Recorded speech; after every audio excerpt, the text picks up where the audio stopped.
नमस्कार साथियों, गणितपुर math classes में आप सभी का स्वागत है। और कक्षा 10 की हमारी जो एक्सरसाइज चल रही थी उसके अंदर हमने 5.2 के उदाहरण चल रहे थे हमारे। ठीक है, तो उसको अब आगे हम देखते हैं कि हमने जो उदाहरण थे, उदाहरण नंबर 3 और उदाहरण नंबर 4, ये तो हमने कंप्लीट कर लिए हैं। बुक आप हमेशा लेके बैठे, स्कूल या ओपन हो चुकी है। अब आपको जो वीडियो है वो शाम को 7 बजे मिलेंगी। ठीक है, अब आपका जो टाइमिंग है वो 7 PM का है। ठीक है, डेली आपको 7 PM शाम को 7 बजे मिलेगी। और ये आपकी आज की जो क्लास है वो आपकी मॉर्निंग में मिल रही है बस। ठीक है, तो अब आपको शाम को 7 बजे तैयार रहना है। ये नहीं है कि सुबह सुबह आप स्कूल का टाइम है, स्कूल आप जाओ। अब यहाँ पर जो सबसे पहले तो आप जितनी एक्सरसाइज हो चुकी हैं उन सभी का अच्छे से रिवीजन कर लो। ठीक है, सभी एग्जाम्पल मैंने हल करवाए हैं। और अब मैं क्या करूँगा, एक बार आपकी प्रश्नावली पूरी हल करवा देता हूँ, फिर अगर बीच में किसी दिक्कत रही समय तो मैं आपका फिर एग्जाम्पल स्टार्ट कर दूंगा कुछ क्वेश्चन में। ठीक है, तो इसके अंदर देखें, अब आप पहले आप प्रश्नावलियों को खत्म करेंगे, फिर उसके बाद हम एग्जाम्पलों को भी देखेंगे। तो AP निर्धारित कीजिए। एग्जाम्पल नंबर 5 तक के पूरे एग्जाम्पल करवा रहा हूँ मैं इस वीडियो में। और फिर इसके बाद क्या है, छठी से आपको प्रश्नों को ज़्यादा ध्यान दूंगा, एग्जाम्पल थोड़ा कम। ठीक है, और होगी तो मैं कोशिश पूरी करूंगा, ऐसा नहीं है कि एग्जाम्पल यहाँ आपको सारी चीज़ें बताई जाए। और अब यहाँ पर सबसे पहले आप वीडियो को लाइक कर दें और शेयर कर दें, जिससे कि सभी स्टूडेंटों को उसका प्रॉफिट मिल सके। अब यहाँ पर उदाहरण नंबर 5 देखो। ठीक है, देखो उदाहरण नंबर 5, एग्जाम्पल नंबर 5 देखें। यहां पर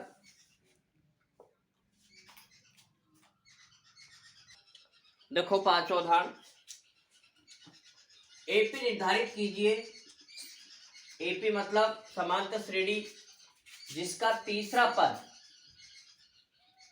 पद है वो दे रखा है आपको 5, और 7वां पद है ये दे रखा है आपको 9। अब आपको इसकी AP ज्ञात करनी है। किस तरह से ज्ञात करेंगे, एकदम सरल तरीका है इसका। देखो,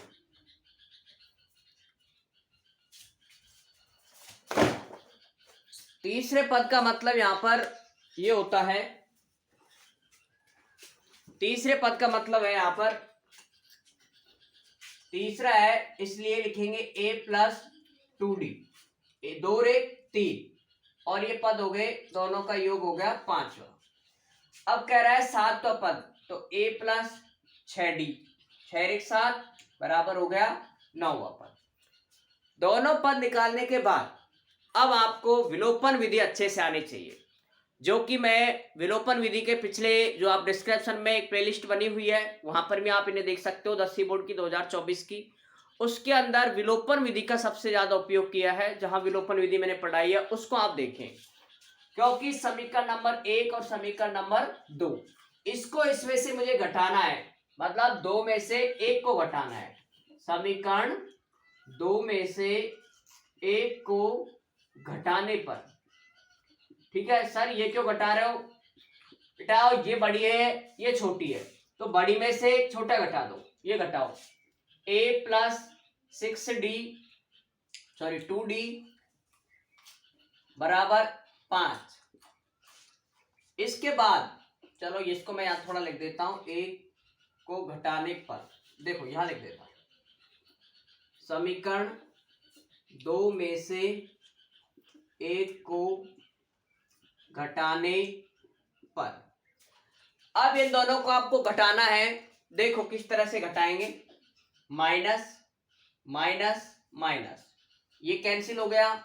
6 में से 2 घटाओ 4D बराबर 9 में से 5 घटाओ 4, D बराबर 4/4, 4 से 4 कैंसिल करेंगे तो कितना आएगा 1, तो D का मान आ गया आपके पास में 1।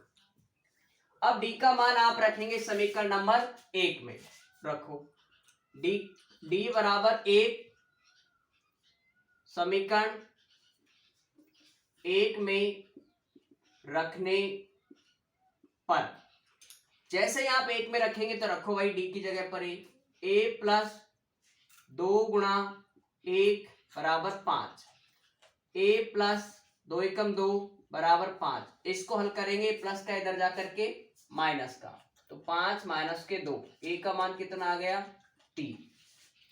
ठीक है, इस तरह से आप यहाँ पर a का और d का मान ज्ञात कर सकते हैं। अब इन दोनों मानों को, a के और d के मानों को आपको एक समांतर श्रेणी बनानी है। वो इस तरह बनानी है, सबसे पहले आपको पता है क्या होती है a, फिर होता है a प्लस डी, फिर होता है a plus 2d, a plus 3d। इस तरह से एक समांतर श्रेणी बनती है।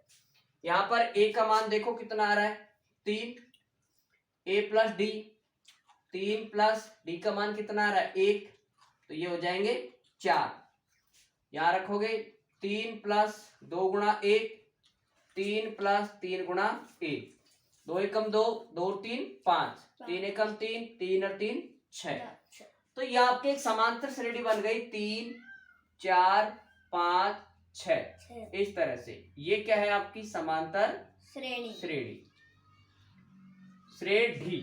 श्रेणी होती है ये, न कि श्रेणी। ठीक है, इस तरह से आप इसको ज्ञात कर सकते हैं। तो आपको यहां पर जो इस्तेमाल होती है ये विधि, ये होती है विलोपन विधि। और इसके अंदर आपको पूरी विलोपन विधि ध्यान होनी चाहिए, जो कि हमने का एक्सरसाइज नंबर 3.3 में पढ़ी है कि विलोपन विधि कैसे ज्ञात करते हैं। वो सब आपको पिछले वीडियोज में मिल जाएंगे। ठीक है, तो पहले आप उनको देखें, और जिन स्टूडेंटों ने क्लास अभी तक ली नहीं है बिल्कुल, वो भी इस चीज के लिए ध्यान रखें कि अब तक की वो सारी क्लासों को क्रम से ले। पहली क्लास आपकी सिलेबस की है कि कितना हट गया कितना नहीं बचा हुआ है, वो आपको पढ़ना है, वही मैं सिर्फ यहाँ पर पढ़ा रहा हूँ। ठीक है, अब आप इसका स्क्रीनशॉट ले सकते हैं। ठीक है, फिर आप आराम से उतार लिया करें, चाहे आप साथ साथ में भी उतार सकते हो। अब देखो इसके बाद इसका अगला सवाल, एग्जाम्पल नंबर 6। और कितना समझ आ रहा है ये सवाल, समझ आया नहीं आया कमेंट्स आप जरूर करें। ठीक है, देखो आप अगला जो सवाल है वो है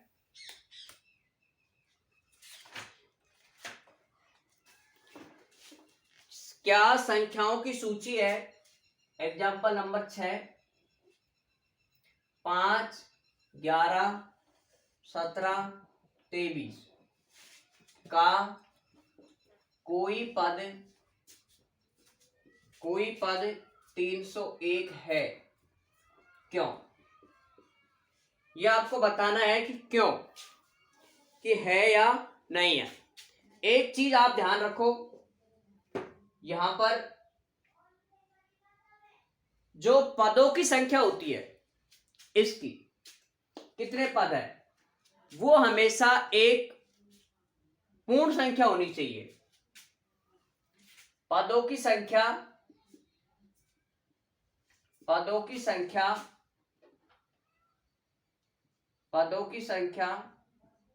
एक पूर्ण संख्या होनी चाहिए। इस चीज का आपको ध्यान रखना है, होनी चाहिए। कैसे? पूर्ण का मतलब वे संख्याएं जो 0 से स्टार्ट होती हैं। सब संख्याओं को भी मैंने एक वीडियो में बता रखा है, ठीक है, उसे भी आप देख सकते हो सब संख्याओं के बारे में कि पूर्ण कौन सी होती है, पूर्णांक, प्राकृतिक, सम, विषम, सब बता रखा है उसके अंदर। पदों की संख्या एक पूर्ण संख्या होनी चाहिए। ठीक है, तो पूर्ण संख्या का मतलब है वो इस तरह से नहीं होनी चाहिए बट्टे में, जैसे हमने लिखा है 15/4, ये बट्टे में नहीं होनी चाहिए। ठीक है, पदों की संख्या हमेशा कभी भी बट्टे में आप नहीं लिख सकते। ठीक है, और माइनस में तो आ ही नहीं सकती, इसलिए आप इस चीज का ध्यान रखें। पूर्ण संख्या आपको पता है कौन संख्याएं होती हैं, 0 1 2 3 4। बताओ कहाँ इसमें माइनस आ रहा है? नहीं, बिल्कुल नहीं। इसलिए पदों की संख्याएं माइनस में नहीं हो सकती, बटे में नहीं हो सकती। ठीक है, और 0 हो सकती है। ध्यान रखो, पदों की संख्या 0 हो सकती है, लेकिन 0 क्या होगी, 0 जब पद ही नहीं होगा तो 0 की भी संभव नहीं है। कोशिश 1 तक, 1 से आगे रहती है। अब कह रहा है कि कोई पद 301 है, तो इसका आपको सूत्र लिखना है Tn बराबर a प्लस n माइनस के 1d। यह आपका nवा पद ज्ञात करने का सूत्र होता है। कोई पद मतलब nवा पद कितना है 301, वो लिखना है आपको यहाँ पर 301। a का मान कितना है, ये फर्स्ट वाली लाइन होती है, ये होता है a कितना 5, और d कैसे ज्ञात करते हैं, इसमें से इसको घटा करके 11 में से 5 घटाओ कितना आ जाएगा 6, ठीक है 301। तो a प्लस a की जगह मान रखो 5 प्लस n आपको ज्ञात करना है n माइनस के 1 और d का मान आया 6। इसको हल करो, ये प्लस का इधर आकर के माइनस का बराबर n माइनस के 1 और 6 घटाओ, इसमें से 11 में से 5 गए तो 6 9 और 2 296। ये n माइनस के 1 और 6 इसके गुणा में कहा जाएगा भाग में, गुणा वाली संख्या जाएगी भाग में। और आप 5वीं प्रश्न वाली पढ़ रहे हो आप, और इतने अच्छी चीजें तो आपको एकदम इजी लगती हैं कि किस तरह से इनको लिखेंगे। इसको आप भाग दो 296 में 6 का भाग दो आप, 6 चौके 24, 9 में से 4 गया तो 5, 6 उतारा, ठीक है 6 कितना आ रहा है, ये भाग जा रहा नहीं जा रहा, नहीं जा रहा है क्योंकि 6 नाम 54, 2 बचेगा तो भाग आपका नहीं जा रहा है, ठीक है। तो ऐसी स्थिति में भाग नहीं जा रहा है अभी भी, और एक और इधर ले जाओ फिर चले जाए तो कुछ, ठीक है देखो हाँ जी, एक इधर लेके आएंगे तो आएगा 296 बटे 6 माइनस का है तो प्लस का n। अब इसको हल करेंगे आप 296 बटे 6 प्लस 1 बराबर n, इसके नीचे मानेंगे आप 1, एलसीएम लेंगे 6, ये आ जाएगा 296 प्लस इसमें देंगे तो आ जाएगा 6 बराबर n, इसको जोड़ेंगे तो 6 6 12, 2 का और 9 और 1 10, 2 और 1 3, 306 बटे 302 बटे 6, ये हो गया आपका n का मान।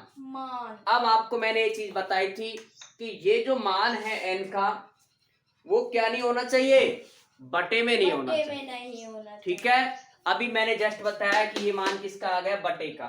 हाँ, इसे आप 2 से काट सकते थे, 302 बटे 6 को 2 से काट सकते हो, 2 तिया 6, 2 एकम 2, 1 बच गया भाई, 2 घटाओगे 1 बच गया, 2 पंजे 10, 2 एकम 2 और 2 तिया 6, तो 151 बटे 3, लेकिन ये भी किस में आ रहा है, बटे में। तो इस तरह का पद कोई भी संभव नहीं होता है, ठीक है। तो ये लिखेंगे आप, यह पद संभव नहीं होता है, यह पद संभव नहीं है, नहीं है।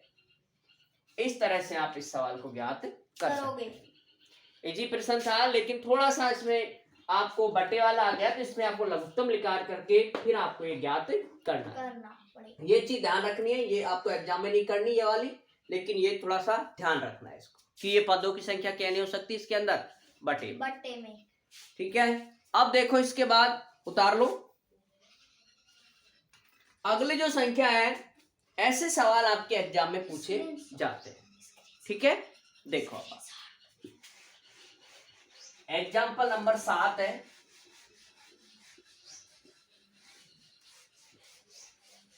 यहां पर देखो, एक डेली प्रैक्टिस करते रहें, ये नहीं है कि आपको क्लासें बीच में यदि नहीं भी हो पाती हैं तब भी आप बिल्कुल निश्चिंत रहें, और जितनी पढ़ा दी गई है उनका आप अच्छे से रिवीजन करते रहें। अगला जो सवाल है 7वां, ये मोस्ट है, ठीक है, वेरी मोस्ट। 2 अंकों की 2 अंकों वाली कितनी संख्याएं 3 से विभाज्य है, 3 से विभाज्य है, ठीक है। ऐसा प्रश्न आपके एग्जाम में आ सकता है, तो आप इसे विशेष रूप से ध्यान दें, ठीक है, देखो। और यदि आपको बिल्कुल समझ आ रहा है अच्छे से तो आप वीडियो को लाइक करें, और यदि आप नए चैनल पे नए हैं तो आप चैनल से जुड़ भी सकते हैं, ठीक है। अब देखो, इसमें 2 अंकों वाली कितनी संख्याएं 3 से विभाज्य होंगी। अब आपको ये देखना है कि 2 अंकों वाली संख्या कितनी है टोटल, ठीक है। तो 2 अंकों वाली जो संख्याएं हैं उनके बारे में देखिए। अब आप 2 अंकों की संख्या स्टार्ट कहां से होती है? 10 से। और एंड कहां पर होती है? 99 हो गई। लेकिन 3 से भाग जाना चाहिए उसके अंदर।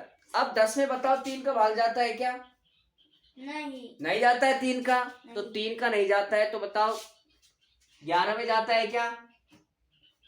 नहीं। 12 में? हाँ। 12 में। तो 12 में जाता है तो पहले लिखेंगे आप 12। 12 के बाद आपको पता है किस में जाएगा 3 का भाग? 13, 14, 15। फिर 15 के बाद 16, 18, यही तो जाएगा। और लास्ट में देखना है आपको 99 में आपको भाग देना है 3 का। जा रहा है? आराम से जा रहा भाई है। 3 तिया 9, 3 तिया 9। तो लास्ट की संख्या कितनी आएगी आपकी? 99। क्लियर? हाँ जी। अब आपको ये देखना है कि इसके कितने पद हैं जिनमें क्या पूछ रहा है आपसे? कितनी संख्या। तो कितनी संख्याओं का पता लगाने के लिए आपके पास में एक सूत्र है, ठीक है। ये श्रेणी बनते ही ये एक समांतर श्रेणी बन गई, ठीक है। ये बन गई एक समांतर श्रेणी। ये एक समांतर श्रेणी बन गई, और इसके अंदर आपको ये देखना है समांतर श्रेणी कंप्लीट होती है। अब इसको हल करेंगे और इसके आंसर आपको ज्ञात करने हैं। देखो, सूत्र वही, आप an भी लगा सकते हो, ठीक है। a प्लस n माइनस के 1d। मैंने कहा ना, आप an भी लिख सकते हो और आप tn भी लिख सकते हो।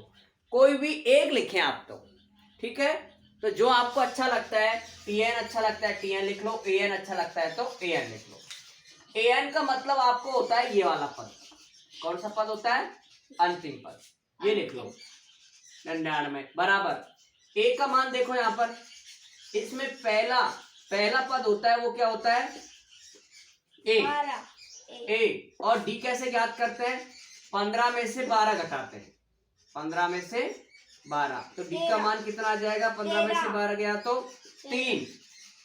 भाई 15 में से 12 गया तो 3। तो ये हो गया आपका d का मान, और n का मान आपको ज्ञात करना है, ठीक है। करो, a का मान रख दो यहां से 12 प्लस n माइनस के 1 और d का मान 3। हल करो, 99 प्लस का है तो माइनस के 12 बराबर n माइनस के 1 गुणा 3। 12 घटाओ, 9 में से 2 गया तो 7, 9 में से 1 गया तो 8, 87। n माइनस के 1 और 3 कहाँ जाएगा? बटे में। अब 87 में आपको किसका भाग देना है? 3 का। तो 2, 87 भाग 3, 3 दूनी 6। कितना बच गया? 2। 7 उतारा, 3 नाम 27। कितना आ गया? 29। ये घटाएंगे तो आया 29 बराबर n माइनस के 1। 29 बराबर n माइनस के 1। अब 1 भी किधर जाएगा? इधर की साइड में, क्योंकि ये किसमें है? माइनस में। तो माइनस के इधर आ जाएगा प्लस में। n माइनस के 1 बराबर बेटा 29। तो n बराबर 29 में जोड़ेंगे 1, n का मान आ जाएगा 30 हुआ। तो वो कितनी संख्याएं हैं टोटल? ठीक है, तो वो है आपकी कितनी संख्याएं? 30 संख्याएं। 30 संख्याएं हैं जो कि 3 से विभाजित होती है। अब आप एक बार इस चीज को भी देख सकते हो, इस तरह से तो बड़ा ज्ञात करना है। अगर आपको थोड़ा सा खुद को ही अंदाज लगाना है डायरेक्ट, तो उसका किस तरह से लगा सकते हैं? देखो, पर एग्जाम में आपको यह तरीका अपनाना है। इसमें आप भाग नहीं दर्शाओगे एग्जाम में, ठीक है, भाग नहीं दर्शाओगे, और इसमें आपको ये कंप्लीट यहाँ पर यहाँ तक n का मान ज्ञात करना है। ऐसा प्रश्न वेरी मोस्ट है, 2 नंबर का आपको निश्चित रूप से एग्जाम में आएगा। तो ये आप अच्छे से इसको ध्यान से रखें, याद रखें। अब इसमें क्या है, देखो, अगर हम इसको आगे से और भी हल करना चाहें डायरेक्ट, तो उसका तरीका बता देता हूं मैं आपको। देखो अभी हमारे पास में कितनी संख्या आ गई टोटल? 30। अब आप यहां पर देखो 30 संख्या आती है नहीं आती है? 3 आप जोड़ते चलते चलना। 18 में 3 जोड़ो, 21, 24, 27, 30, 33, 36, 39, 3 जोड़ते चलो।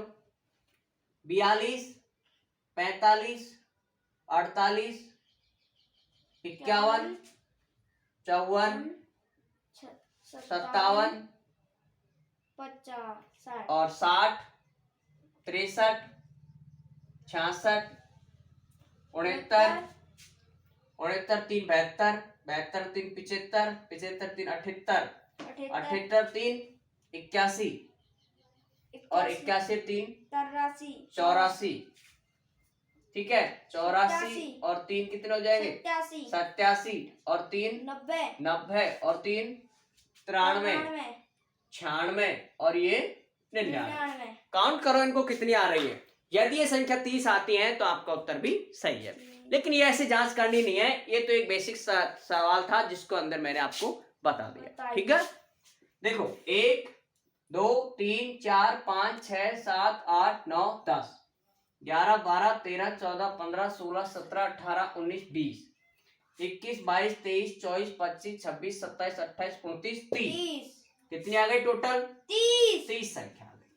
तो 30 संख्याएं होती हैं 2 अंकों की, जो कि 3 से विभाजित होती है। ठीक है, एकदम क्लियर समझ आना चाहिए आपको, क्योंकि ये सवाल वेरी वेरी मोस्ट है, ऐसा ही सवाल एग्जाम में आएगा। अब आपको 2 संख्याओं में आपको ये तो दिया है 3 से विभाजित, वो देगा आपको जैसे 5 से विभाजित, 7 से विभाजित, 9 से विभाजित। तो आपको जो इनके पाड़े में जो आती हैं उन संख्याओं को आपको लिखना है। जैसे आपको पता है 5 से विभाजित होती तो 10 ही लिखते पहले, भाई 10 तो होती है 5 से विभाजित। 10 के बाद कितनी होती है? 15, फिर 20 और लास्ट में जो 99 बचता है उसमें आपको भाग देना होता है 5 का। ठीक है, 5 एकम 5, कितना बचेगा? 4, 9 उतार लो, 5 नाम 45, घटाएंगे तो कितना बचेगा? 9 में से 5 गया तो 4। ये शेषफल बचता है उसको इस मेन संख्या में से घटाना है, मतलब 99 में से कितना घटाना है आपको? 4, जो आपका शेषफल आता है। कितना बचा? 5 और 9। तो लास्ट की संख्या कितनी है जो 5 से विभाजित होगी? वो होगी 95। ठीक है, इस तरह से आप इनको याद कर सकते हैं। ठीक है, अब देखो इसके बाद तो ये सवाल आपको एकदम इजी समझ आया होगा। अब इसमें अगला जो सवाल है उसमें आप देखें यहाँ पर का 8वां एग्जाम्पल है, उदाहरण AP 10 7 4 बराबर -22 62 का अंतिम पद से 11वां पद ज्ञात करो। अब यहाँ पर आपको अंतिम पद से 11वां पद ज्ञात करना है। ये सूत्र किस तरह से ज्ञात करेंगे?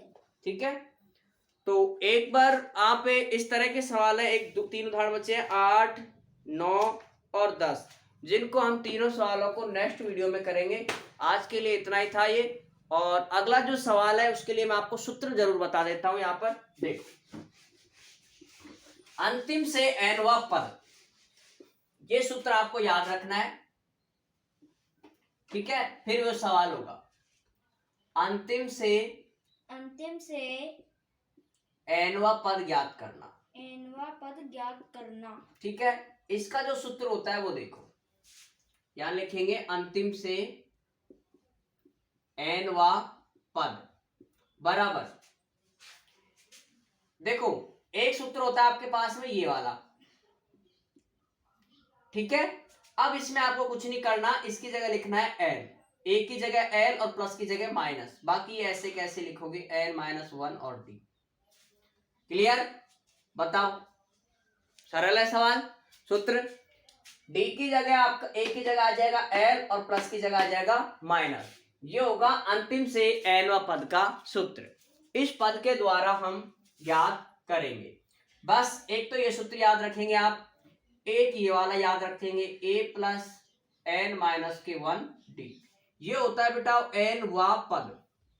ठीक है, nवां पद ज्ञात करने का सूत्र ये होता है, अंतिम से nवां पद ज्ञात करने का ये होता है, और Sn n पदों का योगफल है, जो कि हम 5.3 में ही पढ़ेंगे। ठीक है, तो जरूर बताएं कितना आपको समझ आ रहा है। ठीक है, क्योंकि ऐसा लगता है कि बहुत कम स्टूडेंट इसको देख पा रहे हैं, जिससे कि यही पता नहीं है कि वो हल भी कर रहे हैं नहीं कर रहे। और अब मिलते हैं आपको नेक्स्ट वीडियो में। जय हिंद, जय भारत दोस्तों।